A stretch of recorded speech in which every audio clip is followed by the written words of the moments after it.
Hello student. Today we discuss about the mechanics.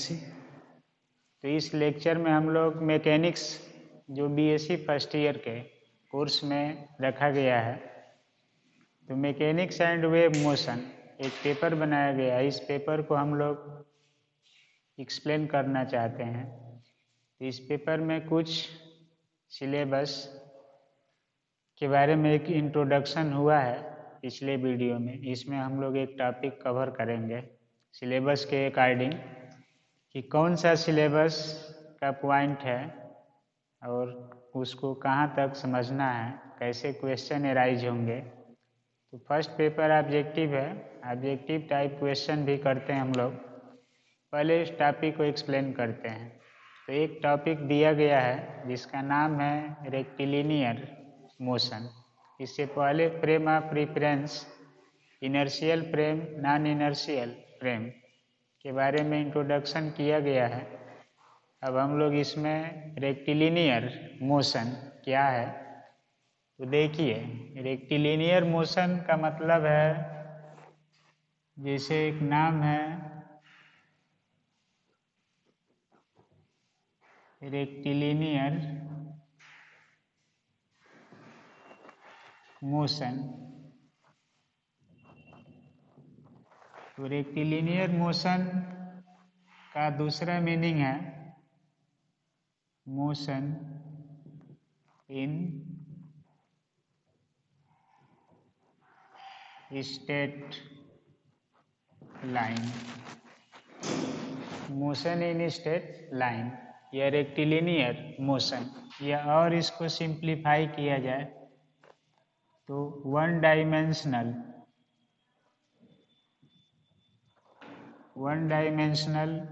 Motion हम लोग इसको कहते हैं। तो ये स्टार्टिंग फिजिक्स की इसी से होती है, लीनियर मोशन, जिसमें displacement, velocity, acceleration, distance, speed, ये सब टर्म हम लोग एक्सप्लेन करते हैं। तो देखिए, इसमें हम लोग यही एक्सप्लेन करते हैं कि कौन कौन से टर्म होंगे मोशनल। तो इसमें एक नाम आता है, जैसे मोशन कहीं भी होती है प्लेन में, तो लीनियर एक टर्म आता है, एक एक्सिस पर होगी, या तो एक्स एक्सिस पर होगी या वाई एक्सिस पर होगी कहीं पर, इस तरह से मोशन जेड एक्सिस पर भी हो सकती है ऐसे। तो लीनियर मोशन का मीनिंग होता है कि किसी एक्सिस पर हो, या तो जेड एक्सिस पर हो प्लेन के परपेंडिकुलर, या एक्स एक्सिस पर हो, या वाई एक्सिस पर हो, स्ट्रेट लाइन में हो। तो इस स्ट्रेट लाइन मोशन को एक्सप्लेन करने के लिए, रेक्टिलिनियर मोशन को समझने के लिए हम लोग एक टर्म बनाते हैं, ये वन डायमेंशनल मोशन, या मोशन इन स्ट्रेट लाइन, या रेक्टिलिनियर मोशन। तो इस मोशन में जो फर्स्ट टर्म है, कहीं भी मोशन होती है जैसे हम लोग पढ़ते हैं, तो मोशन का मीनिंग है change in position with respect to time. तो इसमें चेंज इन पोजीशन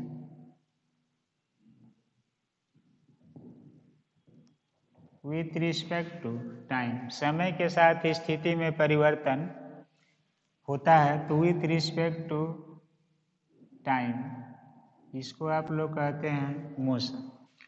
मोशन एक लीनियर होती है, सर्कुलर होती है, रोटेशनल होती है, प्रोजेक्टाइल मोशन होती है, हार्मोनिक मोशन होती है। तो ये सब मोशन आइडेंटिफाई किए गए हैं, साइंटिफिक लेवल पर एक्सप्लेन किए गए हैं, जिसको हम लोग बारी बारी से एक्सप्लेन करते हैं। तो लीनियर मोशन, जहाँ भी पोजीशन चेंज होता है स्ट्रेट लाइन में, जैसे कोई ऑब्जेक्ट है जिसका मास सेम होगा, फोर्स इस पर लगेगा, तो पोजीशन इसका चेंज हो रहा है। तो इस पोजीशनल चेंज में एक टर्म आता है x1 पोजीशन, x2, x3, तो अगर 2 पॉइंट के बीच में हम लोग एक टर्म निकालते हैं x2 minus x1 delta x या dx, तो इसको डिस्प्लेसमेंट कहते हैं, डिस्प्लेसमेंट। इस डिस्प्लेसमेंट को टाइम से डिवाइड कर देते हैं तो वेलोसिटी मिलता है।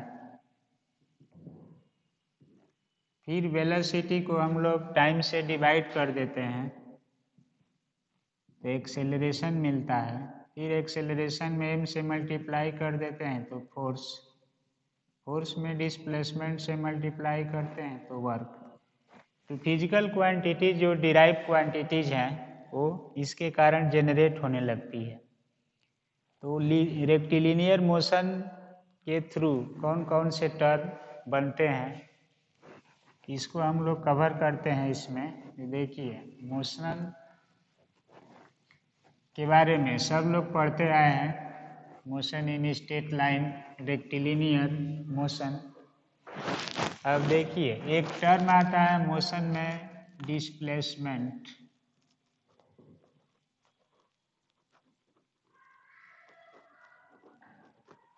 डिस्प्लेसमेंट और एक टर्म आता है डिस्टेंस।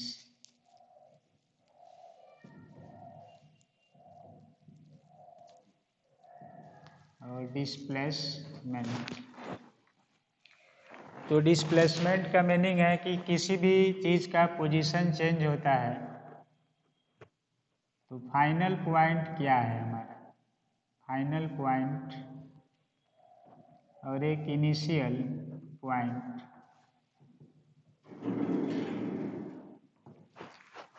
तो फाइनल पॉइंट और इनिशियल पॉइंट के बीच का जो डिस्टेंस होता है इसी को हम लोग डिस्प्लेसमेंट कहते हैं। तो डिस्प्लेसमेंट अगर ये है तो इसका मीनिंग है final minus initial.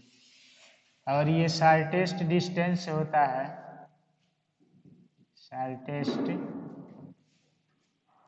Distance between final and initial point.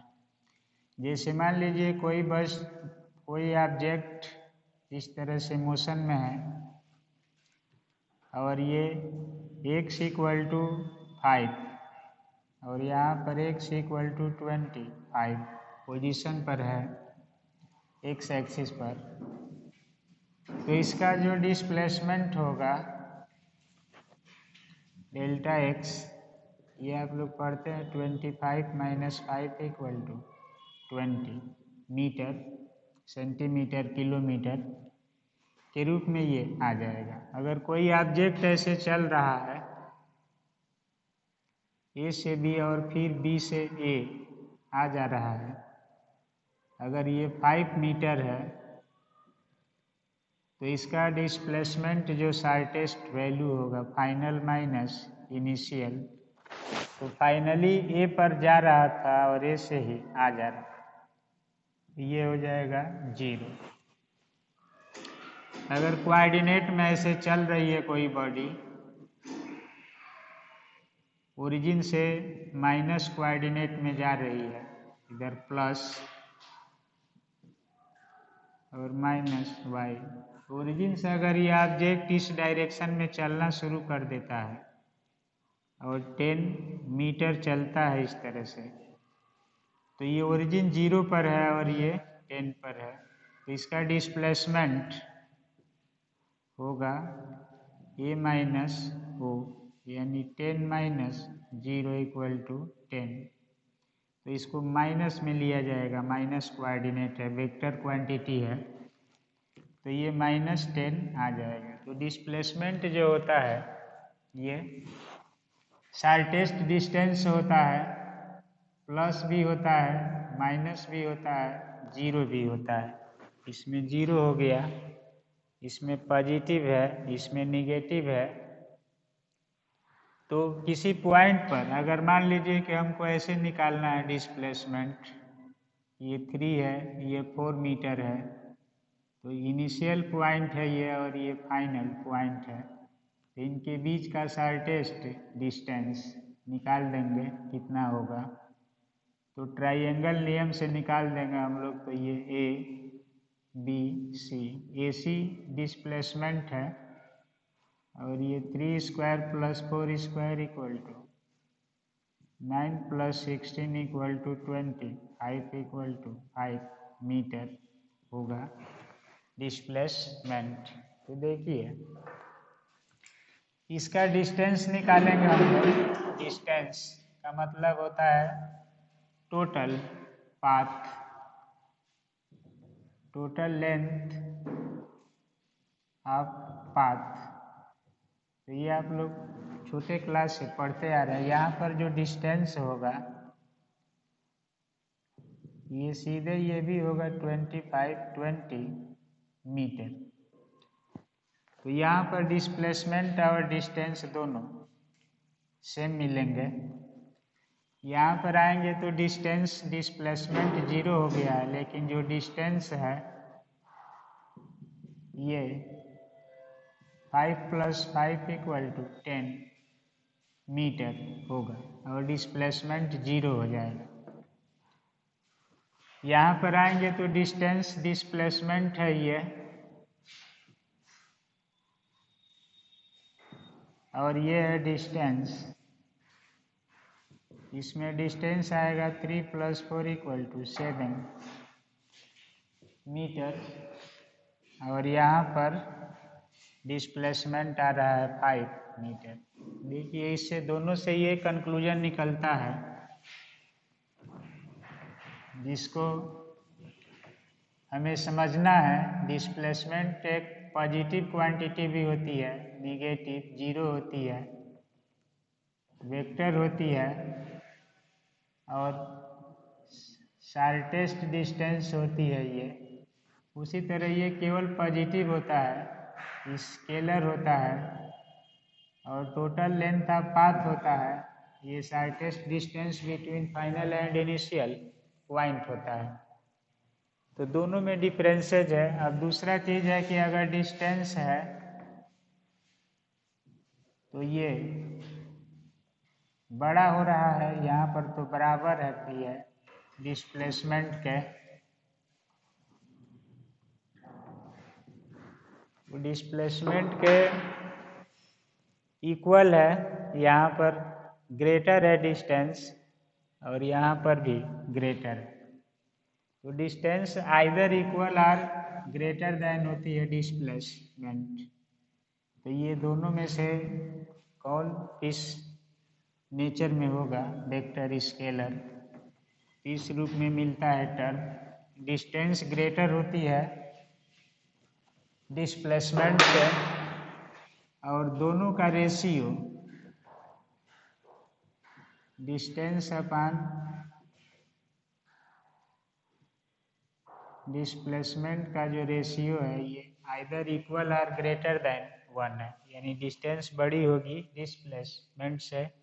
Distance positive होती है, हमेशा स्केलर फॉर्म में रहती है।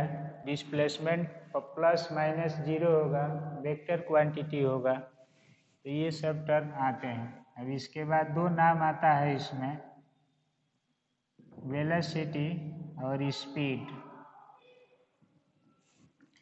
तो वेलोसिटी डिस्प्लेसमेंट होती है, displace rate of change of displacement with respect to time, यानी s/t, और ये होता है डिस्टेंस अपान टाइम। तो इसको रिवाइज करा दिया गया है, इसमें आप लोग पढ़ते हैं। तो डिस्टेंस d/t, ये भी मीटर पर सेकंड में और ये भी मीटर पर सेकंड में काउंट होगा। अब जो वेलोसिटी है ये भी प्लस होगी, माइनस होगी और 0, क्योंकि ये डिस्प्लेसमेंट पर डिपेंड करेगी। वेक्टर होगी और जो डिस्टेंस है ये ओनली पॉजिटिव होती है इस वेलोसिटी के बाद। स्पीड ये हमेशा पॉजिटिव होगी, स्केलर होगी। और एक टर्म यहाँ से ये मिल रहा है, क्योंकि डिस्टेंस बड़ा है किससे? डिस्प्लेसमेंट से। तो जब ये डिस्टेंस डिस्प्लेसमेंट से बड़ा है या बराबर है, इसलिए दोनों ओर अगर हम लोग टाइम से डिवाइड कर दें, सेम टाइम से, तो ये होगा t। अब इसका मतलब है कि एक स्पीड है बड़ा होगा किससे? वेलोसिटी से। तो स्पीड की वैल्यू वेलोसिटी से हमेशा बड़ी होगी और नहीं तो कभी कभी इक्वल हो जाएगी। यहाँ से भी मिलता है कि स्पीड और वेलोसिटी का रेशियो आइदर ग्रेटर देन और इक्वल टू 1 होगा। देखिए स्टूडेंट, दो मोशनल टर्म है, पहला मैकेनिक्स का सबको सिखाया जाता है डिस्प्लेसमेंट, डिस्टेंस, सबको बताया जाता है वेलोसिटी, स्पीड। दोनों में क्या डिफरेंसेज है ये टर्म यहाँ पर काउंटेबल है, इसको आप अंडरस्टैंडिंग पॉइंट ले सकते हैं और पहले से भी इसके बारे में प्रीवियस नॉलेज है। तो इस नॉलेज को थोड़ा सा और हम लोग यहाँ पर रिवाइज करके और अपने टॉपिक पर पहुँचते हैं। तो मोशनल टर्म में पहला टर्म है डिस्प्लेसमेंट, डिस्टेंस, दूसरा वेलोसिटी, स्पीड, और तीसरा टर्म होता है एक्सेलरेशन। एक्सेलरेशन और एक होता है रिटार्डेशन। रिटार्डेशन त्वरण और मंदन। तो ये दोनों होता है rate of change of velocity with respect to time. ये टाइम के रिस्पेक्ट में वेलोसिटी का चेंज होता है। अब देखिए, जैसे कोई ऑब्जेक्ट ऐसे चल रहा है, यहाँ पर पहुँचता है, वेलोसिटी v2 है, v1 है, तो जब वेलोसिटी v1 ग्रेटर होगा किस v2 के, तो उस कंडीशन में v2 माइनस v1 ये होगा निगेटिव और डेल्टा v की वैल्यू आ जाएगा negative. Acceleration delta v by delta t negative होगा, तो इसको हम लोग रिटार्डेशन कहते हैं। और जब v1 स्मॉलर होगा v2 के, तो delta v v2 minus v1 positive आ जाएगा, क्योंकि यहाँ पर ये लार्ज क्वांटिटी है, ये स्मॉल है तो निगेटिव आया है, ये लार्ज है ये स्मॉल है तो पॉजिटिव।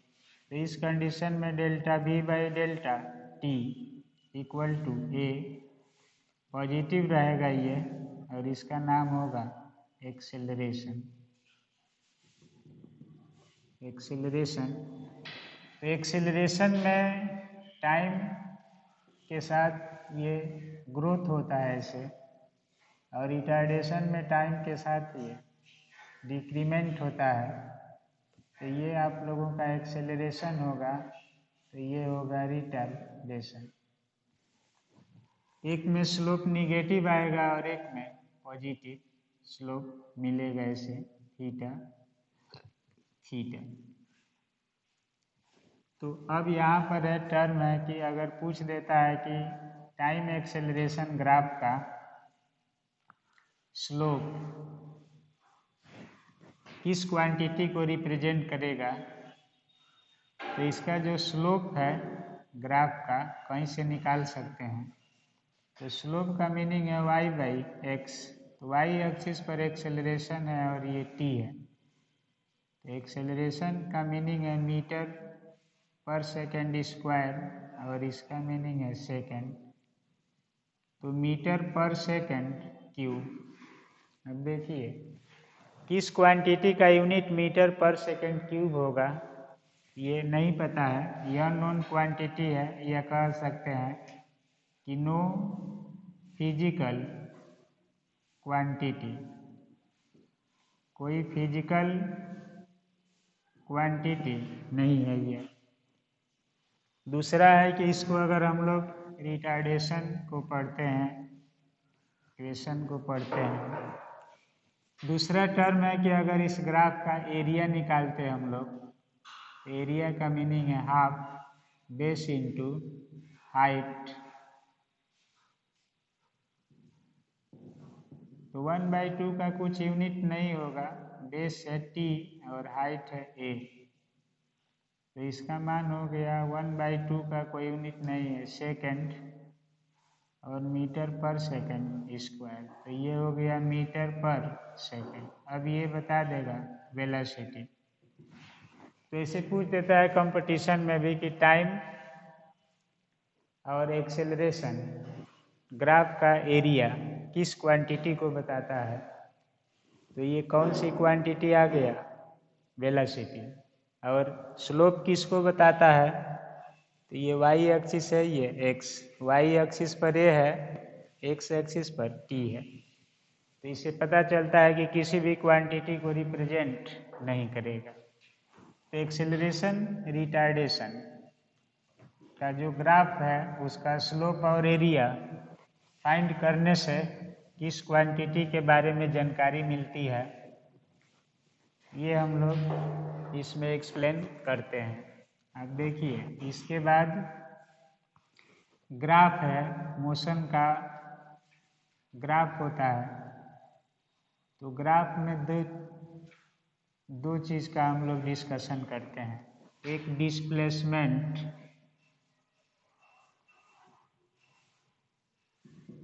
टाइम ग्राफ और एक होता है वेलोसिटी टाइम ग्राफ। तो डिस्प्लेसमेंट टाइम ग्राफ और एक बार वेलोसिटी टाइम ग्राफ। किसी भी ग्राफ का हम लोग 2 पॉइंट डिस्कस करते हैं, एक को कहते हैं एरिया और एक को कहते हैं स्लोप। इसमें भी हम लोग 2 चीज़ के बारे में मीनिंग समझते हैं, एक होगा एरिया और एक होगा स्लोप। तो देखिए, इसमें रेक्टिलिनियर मोशन में जो टर्म है, जैसे हम लोग इसी को एक्सप्लेन करते हैं यहाँ पर, तो एक एक्सिस पर डिस्प्लेसमेंट लेते हैं और टाइम लेते हैं। तो ऐसा ग्राफ होगा कि दोनों वैरी करेंगे, t 0 है तो s भी 0 है, t इंक्रीज कर रहा है तो s भी इंक्रीज कर रहा है। तो इस ग्राफ का मीनिंगफुल टर्म हमको 2 चीज़ चाहिए, स्लोप और एरिया। इसी से क्वेश्चन बनते हैं। तो इसका जो स्लोप होगा, स्लोप बताता है y/x, y एक्सिस पर s है और t है, ये मीटर पर सेकेंड। तो मीटर पर सेकेंड मीन्स वेलोसिटी।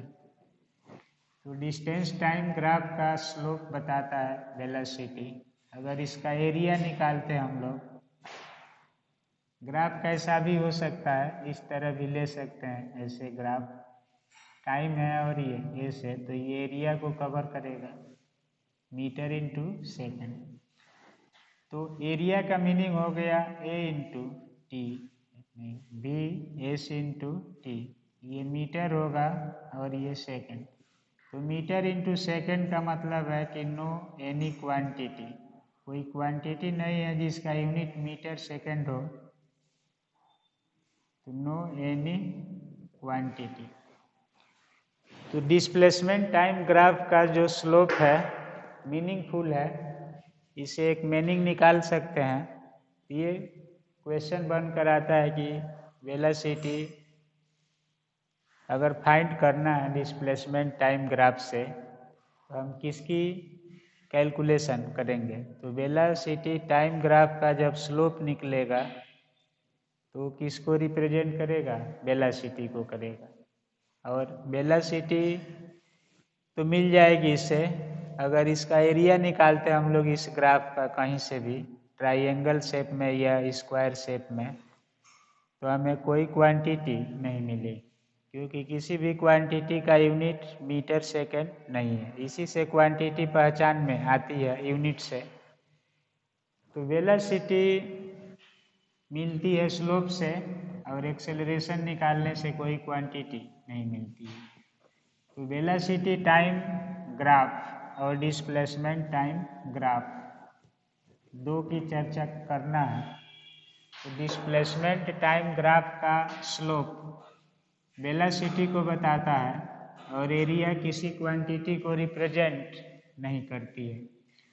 अब दूसरा है कि वेलोसिटी और टाइम ग्राफ है ऐसे या इस तरह से, किसी भी तरह से ले लेंगे, तो इसमें भी दो चीज़ को काउंट करते हैं, एरिया और स्लोप। तो इस ग्राफ का जो स्लोप होगा, बाकी सब ग्राफ पढ़ते हैं आप लोग, स्लोप का मीनिंग है कि y by X, Y axis पर v है, x एक्सिस पर t है। तो v को लिखते हैं मीटर पर सेकेंड और ये सेकेंड, तो मीटर पर सेकेंड स्क्वायर, ये एक्सेलरेशन का यूनिट होता है। तो एक्सेलरेशन यहाँ से फाइंड होता है। तो वेलोसिटी टाइम ग्राफ का स्लोप किस क्वांटिटी को रिप्रेजेंट करता है, ये क्वेश्चन आता है। तो वेलोसिटी टाइम ग्राफ का स्लोप एक्सेलरेशन को रिप्रेजेंट करता है। उसी तरह क्वेश्चन आता है कि डिस्प्लेसमेंट टाइम ग्राफ का स्लोप किस क्वांटिटी को रिप्रेजेंट करता है। तो इसका आंसर है वेलोसिटी को रिप्रेजेंट करता है। दूसरा है कि डिस्प्लेसमेंट टाइम ग्राफ का एरिया किस क्वांटिटी को रिप्रेजेंट करता है। तो इसका आंसर है कि ये किसी भी फिजिकल क्वांटिटी को रिप्रेजेंट नहीं करता है, एक ये ऑप्शन है। इसी तरह है कि वेलोसिटी टाइम ग्राफ का स्लोप ढाल प्रवणता किस क्वांटिटी को रिप्रेजेंट करता है। तो इसको सॉल्व करने पर क्या आ रहा है, एक्सेलरेशन। इसी तरह से एरिया, अगर इस ग्राफ का एरिया निकालते हैं हम लोग, तो एरिया का मतलब है हाफ बेस इंटू हाइट या लेंथ इंटू ब्रेथ, इसको ले लेंगे तो बेस इंटू हाइट। तो इसका बेस है t और हाइट है v। तो ये t का यूनिट हो गया सेकेंड और ये मीटर पर सेकेंड, तो सेकेंड कैंसिल हो जाएगा, मीटर यानी डिस्प्लेसमेंट। तो मीटर डिस्टेंस या डिस्प्लेसमेंट बता देगा। तो वेलोसिटी टाइम ग्राफ का slope as well as area दोनों मीनिंगफुल होगा। एक डिस्प्लेसमेंट को इंडिकेट करेगा, तो एक एक्सेलरेशन को इंडिकेट करेगा। तो यहाँ पर है कि ग्राफ से कैसे क्वांटिटी को जनरेट किया जाता है और इसको कैसे फाइंड किया गया है, ये हम लोग एक्सप्लेन करते हैं ग्राफ में। अब दूसरा चीज़ देखिए, जब ग्राफ से कोई फार्मूला निकालना होता है तभी भी हम लोग ग्राफ यूज करते हैं। जैसे मान लीजिए कि कोई ऑब्जेक्ट है रेक्टिलिनियर मोशन में, t इक्वल टू 0 पर वेलोसिटी t है, u है, और t समय बाद इसकी वेलोसिटी v हो गई, तब तक इसमें एक्सेलरेशन a आ गया और डिस्प्लेसमेंट s आ गया। तो वेलोसिटी टाइम ग्राफ इसका बनाते हैं हम लोग, वेलोसिटी टाइम ग्राफ। तो देखिए इसका ग्राफ होगा ऐसे कि जब t 0 है तो वेलोसिटी 0 नहीं है, इतना वेलोसिटी एक्सिस पर मान है u। जब t चेंज हो रहा है तो वेलोसिटी भी चेंज हो रही है, u से v बन जा रही है। तो वेलोसिटी t एक्सिस पर मान चेंज हो रहा है ऐसे, तो ये वेलोसिटी इतनी बढ़ गई है। इनिशियली यहाँ से लेकर यहाँ तक भी एक्सिस को गेन कर लिए। अब ये एक्सिस यू है तो ये एक्सिस कितना होगा, v minus you, v minus you. अब देखिए जब ये वेलोसिटी था तो इसका स्लोप था v बाई टी यानी मीटर पर सेकंड स्क्वायर, तो ये बता रहा था एक्सेलरेशन। और जो एरिया था ये बता रहा था v into T, metre by second तो ये आ जा रहा था मीटर, यानी डिस्प्लेसमेंट। तो डिस्प्लेसमेंट को शो करेगा एरिया। अब इस ग्राफ का अगर हम लोग वेलोसिटी टाइम ग्राफ है, इसका स्लोप निकालते हैं तो स्लोप बताता है एक्सेलरेशन। एक्सेलरेशन स्लोप होगा, स्लोप y बाई एक्स है तो y एक्सिस पर है ये v माइनस यू, इसका स्लोप v माइनस यू और t। अब A T equal to V minus U, यहाँ से v इक्वल टू हो जाएगा u प्लस ए टी। तो फर्स्ट इक्वेशन ऑफ मोशन आ जाएगा, यहाँ से फर्स्ट इक्वेशन ऑफ मोशन मिलेगा इतना। अब दूसरा है कि जब हम लोग इसका एरिया निकालेंगे तो डिस्प्लेसमेंट को बताएगा। अब ये ट्रापेजियम है, इंग्लिश में ट्रापेजियम और हिंदी में समलंब चतुर्भुज कहते हैं इसको। तो इसका एरिया का फार्मूला है सम ऑफ पैरेलल साइड्स। एक पैरेलल साइड है ये और दूसरी है ये, एक v के इक्वल है और एक u के, ये होगा u प्लस v। और दोनों के बीच का डिस्टेंस होगा distance between two parallel side t। अब ये हाफ हो गया u और v को लिख सकते हैं u plus A T T, तो ये हो गया 2ut plus A T square, 2 से मल्टीप्लाई करा देंगे तो ut plus half A T square. तो ये डिस्प्लेसमेंट की वैल्यू यहाँ से निकल जाएगी। इक्वेशन ऑफ मोशन सेकंड प्राप्त हो जाएगा। इसी तरह से अगर पहले इक्वेशन का वैल्यू है ये v equal to U plus A T, इसको स्क्वायर कर दिया जाए तो v square equal to U square plus A square T square plus 2u/a/t लिख सकते हैं।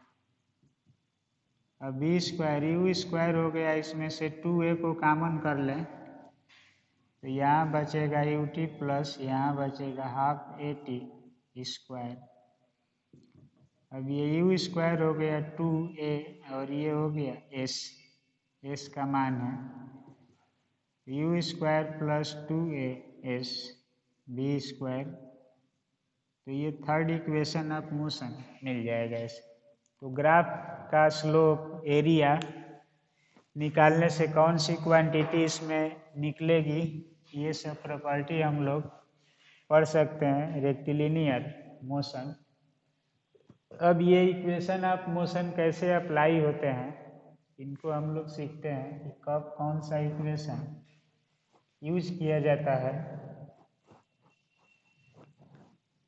तो इसको हम लोग नेक्स्ट लेक्चर में पढ़ेंगे। देखिए इस लेक्चर में हम लोग यह एक्सप्लेन किए कि रेक्टिलिनियर मोशन अगर कहीं है तो इसका मीनिंग है वन डायमेंशन मोशन होगी या मोशन इन स्ट्रेट लाइन होगी, तो इसी को कहा जाता है मोशन इन स्ट्रेट लाइन। तो स्ट्रेट लाइन मोशन हुआ ये। अब स्ट्रेट लाइन मोशन में आप लोग जो नाम सुनते हैं, एक नाम होता है डिस्टेंस, एक नाम होता है डिस्प्लेसमेंट। डिस्प्लेसमेंट, एक नाम है स्पीड, एक नाम है वेलोसिटी, एक नाम है एक्सेलरेशन और एक नाम है रिटार्डेशन, एक नाम है रिटार्डेशन। और इसके साथ साथ मोशन का ग्राफ, ग्राफ का इम्पोर्टेंस, कौन कौन टर्म्स निकालेंगे तो क्या हमको मिलेगा। तो किसी भी रेक्टिलिनियर मोशन का जो सिस्टम है उसको समझने के लिए हम लोग एक्सप्लेन करते हैं कि distance, displacement, speed, velocity, acceleration, retardation, graph. अब इस ग्राफ का इम्पोर्टेंस पढ़े हम लोग कि ग्राफ का कभी भी स्लोप या एरिया निकालते हैं तो किस ग्राफ का स्लोप कौन सी क्वांटिटी रिप्रेजेंट करता है, एरिया क्या बताता है, इसी से हम लोगों का इक्वेशन ऑफ मोशन भी मिलता है, कैलकुलस मेथड से भी करते हैं। तो ये मोशनल टर्म है रेक्टिलिनियर मोशन का। अब है कि जैसे एवरेज स्पीड, एवरेज वेलोसिटी क्या होगा, इक्वेशन ऑफ मोशन का एप्लीकेशन कैसे होगा। एक लेक्चर हम लोग लेंगे जिसमें एवरेज स्पीड कैसे कैलकुलेट होगी, एवरेज वेलोसिटी कैसे कैलकुलेट होगी, या एक्सेलरेशन। ग्राफ से इक्वेशन ऑफ मोशन को हम लोग फाइंड किए कि ग्राफ से इक्वेशन ऑफ मोशन कैसे मिलेगा और ग्राफ से इक्वेशन कैसे बनेंगे, इसको एक्सप्लेन किया गया। अब इसमें एवरेज वेलोसिटी, एवरेज स्पीड और तीनों इक्वेशन जो मिले हैं कब किस का यूज किया जाएगा, किस तरह से किया जाएगा, क्वेश्चन कैसे इस पर बनते हैं, इसको एक लेक्चर में हम लोग सॉल्व करेंगे। तो इस लेक्चर में इतना ही हम लोग यहाँ पर स्टॉप करेंगे कि रेक्टिलिनियर मोशन में जो टर्म है इसके टर्मिनोलॉजी है ये कौन कौन से हैं। तो डिस्टेंस मतलब दूरी, डिस्प्लेसमेंट विस्थापन, स्पीड मीन्स चाल, वेलोसिटी वेग, एक्सेलरेशन त्वरण और रिटार्डेशन मंदन, और ग्राफ इसका इम्पोर्टेंस स्लोप के रूप में, एरिया के रूप में कैसे निकाला गया, ये सब डिस्कस किए हम लोग। अब नेक्स्ट लेक्चर लेंगे जिसमें एवरेज स्पीड का ट्रिक क्या है, कैसे काउंट करते हैं, क्वेश्चन कैसे बनते हैं और इक्वेशन ऑफ मोशन का एप्लीकेशन कैसे करते हैं, किस तरह से इक्वेशन ऑफ मोशन से क्वेश्चन सॉल्व हो जाएंगे। तो इस लेक्चर में इतना ही, नेक्स्ट मिलते हैं अगले लेक्चर में, तब तक के लिए ओके, थैंक यू।